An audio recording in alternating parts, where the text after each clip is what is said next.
All the characters in the story are over 18 years old.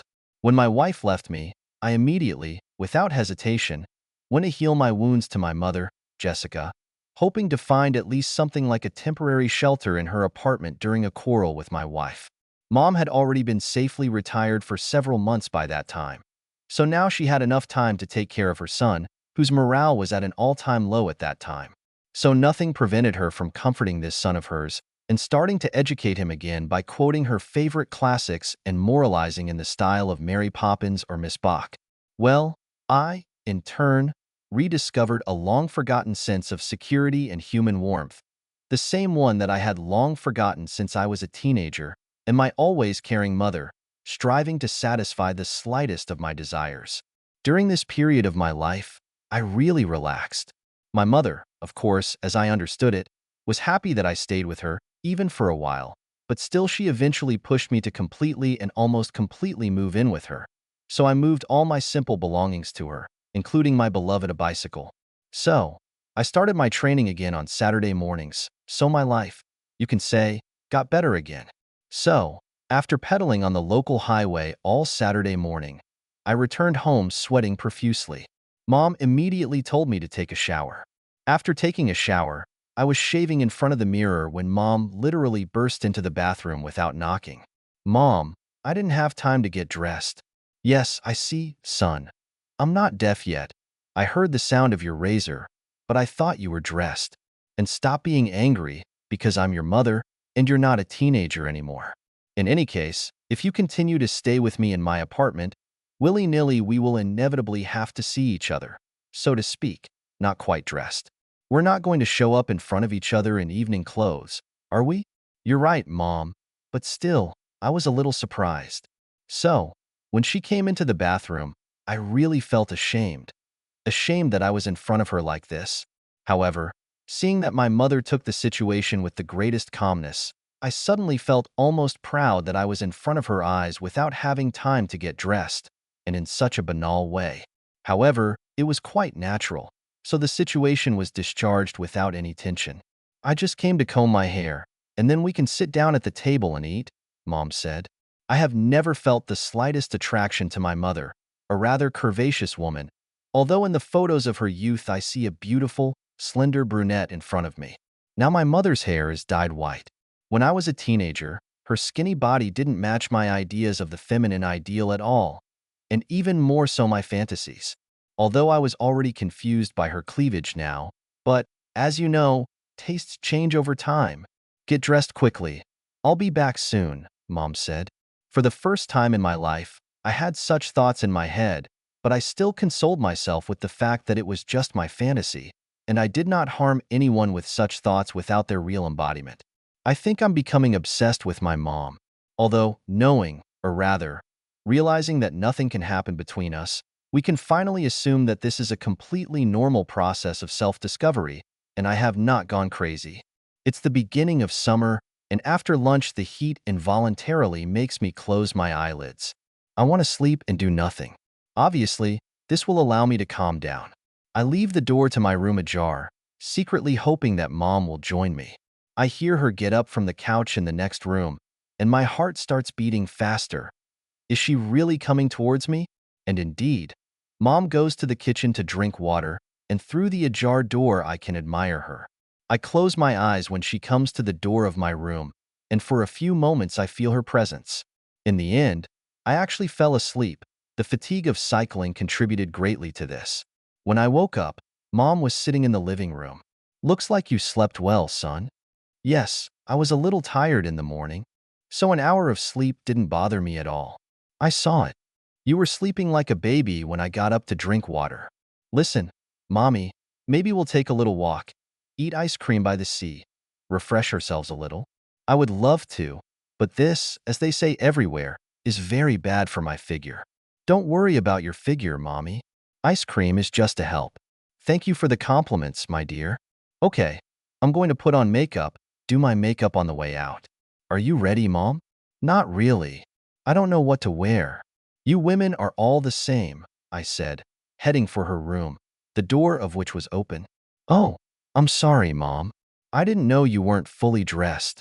Never mind, son. You and I have long passed the age of false modesty. As I told you this morning, I nod my head back at her. Tell me, do you think I should wear a dress or trousers? Mom, we're just going to the beach, not to a party. Nothing special. Just wear what you like, what you feel most comfortable in. What do you think about these white trousers under this blue tunic? Fine, Mom. You're going to be the most beautiful and desirable woman tonight. I can't believe my eyes. My God, is this really happening in reality? My mom is here, right in front of me, without the slightest embarrassment. What do you think, my dear? Do I look good? Super, Mommy. Sitting on the terrace in a cafe, I immediately realized that I am not the only one who appreciated my mother's cleavage.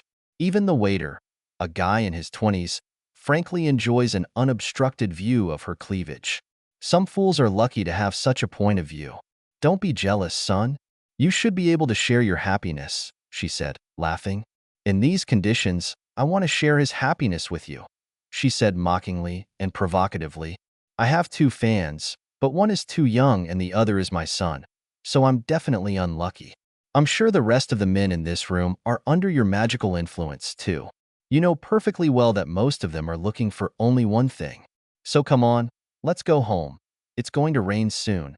You see how the sky is covered with clouds. Her mind, her body, yes, literally everything about her makes me feel sensual desire. When we get home, Mom puts on her pajamas again. Close the balcony door.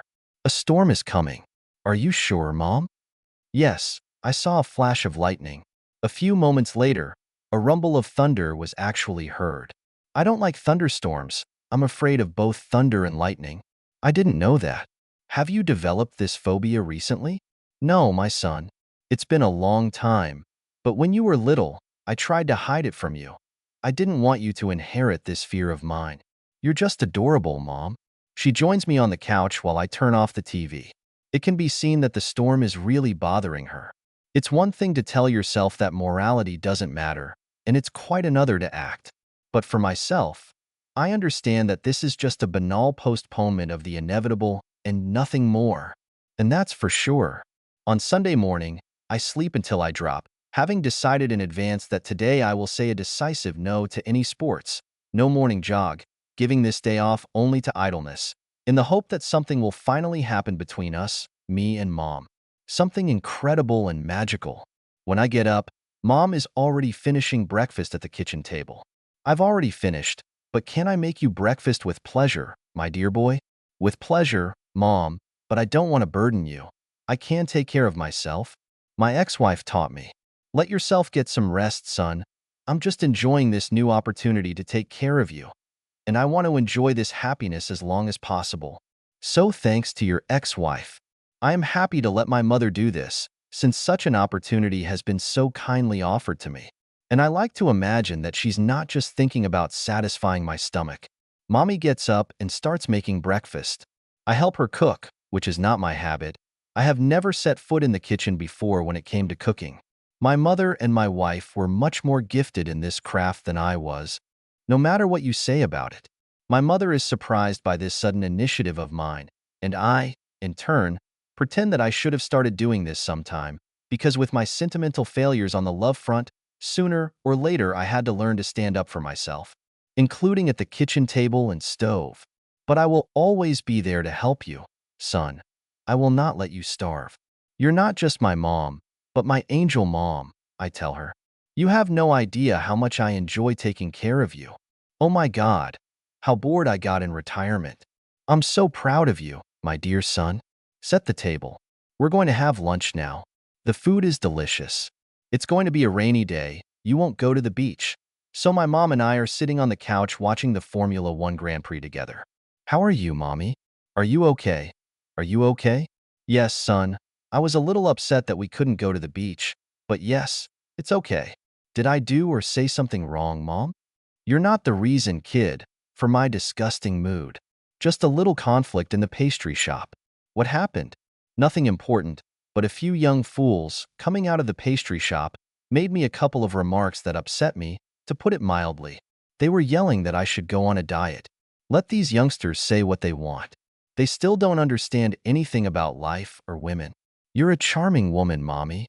Stay the same as you are now, the way you are, full of life and energy. Don't you dare go on any diets. Thank you, my dear, she replied. It seems to me that now is not the time to take risks and flirt with her. So I'm just trying to stay in my role as a caring son. I must admit that I will have to wait a little longer before moving on to more serious things. And for the next couple of days, I do not take any decisive action. I pin all my hopes on Friday evening, when I invited my mother to dinner at a restaurant by the sea. On Friday morning, unlike other days of the week, Mom doesn't sleep when I'm about to leave for work. Don't forget, Mom, be ready by 7 in the evening. Of course I won't forget. I can't wait for our dinner tonight, my dear. I only got up so early today because I made an appointment with my hairdresser at 11 to be beautiful in the evening. But you're beautiful, Mommy. I enter her bedroom. Mom is sitting on the edge of the bed. Have a nice day, son, she said. And you too, Mom. I'll see you tonight. I'll see you tonight, son. She suddenly leans away from me. After that, I have no doubt that something will finally happen between us tonight. At about 7 o'clock in the evening, I drive up to the house in a taxi and see that my mother is watching me from the balcony and immediately goes downstairs. She gets into the car. You're amazing today, Mom. Your outfit suits you so well, I told her with a mischievous smile. Come on, let's go. I'm hungry, Mom breathed. I admit, at that moment I caught myself thinking that we really look more like lovers. The traffic light is already green, my dear. I'm sure we're going to have a wonderful evening, she continued, leaning back in her seat. And I'm sure of it too, Mom. I am too. The dinner was excellent, frankly, a success. After the restaurant, we go for a walk along the embankment. On the way back, we sit on an almost deserted beach a little away from several couples in love, who, like us, enjoy the starry night and the sea breeze. You're really charming, and if you weren't my mother, I'd be hitting on you right now. So forget for a minute that I'm your mother, and think about what you would say just to the woman who is sitting next to you on the seashore under the starry sky. I've never been very good at this genre. Poetic. Just tell her what's in your heart. I can't stop thinking about you for 1 minute. The worst time of the day for me is when I leave you in the morning, and the happiest time is when I find you at your house in the evening. We are silent for a while, feeling that we are about to take a decisive step in our relationship. It will be more comfortable for us on my bed, my dear. Let's get out of here to our house as soon as possible. When I park my car on the street near my mother's house, my heart starts beating faster and stronger. But now we have to make a little effort on ourselves and keep within the bounds of decency, so as not to give our neighbors a reason to talk. This long-awaited and desired moment has finally arrived. It's like I'm in another world, and I'm making love, which gives me the most wonderful gift in my life, which I could never even dream of. Never in my life.